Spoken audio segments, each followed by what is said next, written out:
They say there are places on Earth where the ground itself feels wrong.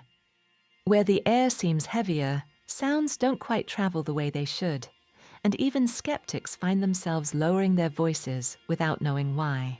Deep in the forests of northern Bohemia, there stands a castle that has inspired that feeling for centuries. A castle with no strategic advantage, no nearby water source, no trade route to defend. A castle that, according to legend, was never meant to keep enemies out, but to keep something in. Long before tourists arrived with cameras and curiosity, people whispered another name for Houska Castle. Not a fortress, not a residence, but a lid. Houska Castle, Hrad Houska in Czech, has been called a gateway to hell, a prison for demons, a medieval experiment in sealing the unsealable. Whether those claims belong to folklore, fear, or something more unsettling is still debated. What makes this place so enduringly strange is not just the legends themselves, but how uncomfortably they brush up against real, documented history. To understand why Houska Castle has earned its reputation, we have to go back to a time when the world was darker, both literally and metaphorically. The early 13th century in Bohemia was an age of castles, kings, and deep religious conviction. People believed in heaven and hell not as metaphors, but as real destinations. Demons were not symbolic, they were active threats. And the land itself was thought capable of being cursed. The region where Houska stands was sparsely populated even by medieval standards. Dense forests stretched for miles, broken by jagged sandstone formations and caves that plunge deep underground. Local villagers avoided the area, claiming strange sounds echoed from the earth, screams, moans, voices that didn't belong to any animal they knew. Some say birds refused to fly over certain clearings. Livestock panicked without explanation. One cave in particular became infamous. According to accounts passed down through generations, it was not just deep, but bottomless. Stones dropped into it never seemed to land. Smoke and foul air reportedly rose from its depths. And sometimes, according to legend, things came out. These stories might sound like typical medieval superstition, but they carried enough weight that the cave was avoided entirely. When criminals were sentenced to death, some local authorities allegedly offered a grim alternative: be lowered into the pit in exchange for a pardon if they returned and described what was below. The men who were lowered reportedly came back screaming, their hair turned white, their minds broken. Whether these accounts are literal truth, exaggerated warnings, or moral tales meant to discourage curiosity is impossible to say. But they became deeply embedded in the local consciousness. Then, sometime around 1230, something unexpected happened. Rather than sealing off the area or declaring it forbidden, King Ottokar II ordered a castle to be built directly over the cave. This decision alone has puzzled historians for centuries. Medieval castles were expensive, labor-intensive projects. They were almost always built with clear military logic, defending borders, controlling trade routes, guarding rivers or roads. Houska Castle does none of these things. It sits far from any major settlement. There is no natural water source nearby. Its walls face inward as much as outward. Some windows appear to be false, built into solid stone with no opening behind them. Why would a king invest resources into such a seemingly useless structure? Official records from the period are sparse. We know the castle was constructed quickly, which suggests urgency. We know it was well fortified, yet rarely housed soldiers. And we know that the most prominent and carefully built part of the castle sits directly above where the infamous pit was said to be. At the heart of the castle is a small chapel, and beneath its altar, according to tradition, lies the sealed opening to that very chasm. For believers, this is no coincidence. They argue that the chapel was consecrated ground, placed deliberately to suppress whatever lay below. Holy architecture as a containment strategy. Critics, of course, point out that medieval builders often placed chapels in prominent or symbolic locations without any supernatural motivation. Still, the alignment of legend and layout is hard to ignore. The chapel itself is one of the strangest parts of Houska Castle. Its walls are decorated with frescoes that, even by medieval standards, are unsettling. One depicts a creature that appears part human, part animal, wielding a weapon. Another shows St. Michael weighing souls, but the figures being judged are unusually distorted, almost grotesque. Art historians suggest these images may reflect regional styles or lost symbolic meanings. Others note that demons in medieval art were often exaggerated to inspire fear and reinforce religious lessons. Yet visitors frequently comment that these frescoes feel different, less allegorical, more observational. As centuries passed, Houska Castle changed hands many times. It was owned by noble families, abandoned, restored, repurposed. And with each generation, new stories were added to the old ones. During the 30 Years' War in the 17th century, the castle was occupied by Swedish mercenaries. One officer in particular, a man named Oronto, became infamous. Local legends describe him as cruel and arrogant, boasting that he was protected by the devil himself. Some versions claim he possessed a magical hen that granted him invincibility. The story ends abruptly. Villagers, desperate to rid themselves of Oronto, ambushed him. Bullets were fired, some say silver bullets, blessed by a priest. Oronto was killed and his body buried nearby.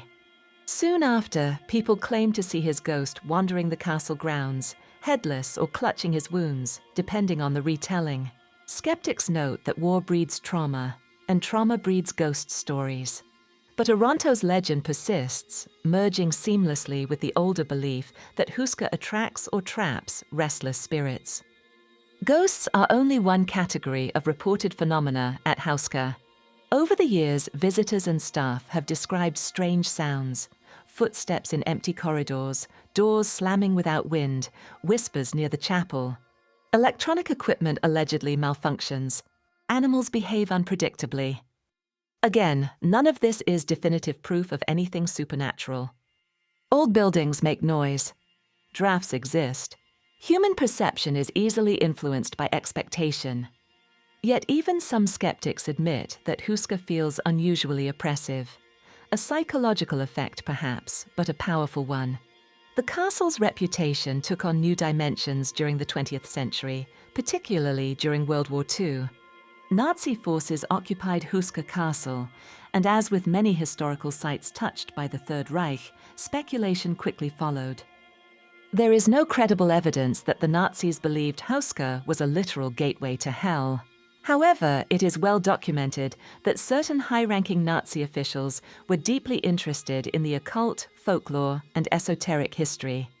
Heinrich Himmler, in particular, supported research into mythological sites and ancient legends, believing they could reinforce ideological narratives. Some claim that experiments were conducted at Houska, possibly involving occult rituals or attempts to harness unknown energies. These claims are difficult to verify and often rely on second-hand testimony or post-war rumor. What is verifiable is that parts of the castle were altered during the occupation, and some documents related to that period are missing. Is this evidence of something sinister? Or simply the result of a military occupation, leaving behind confusion and speculation? Historians urge caution.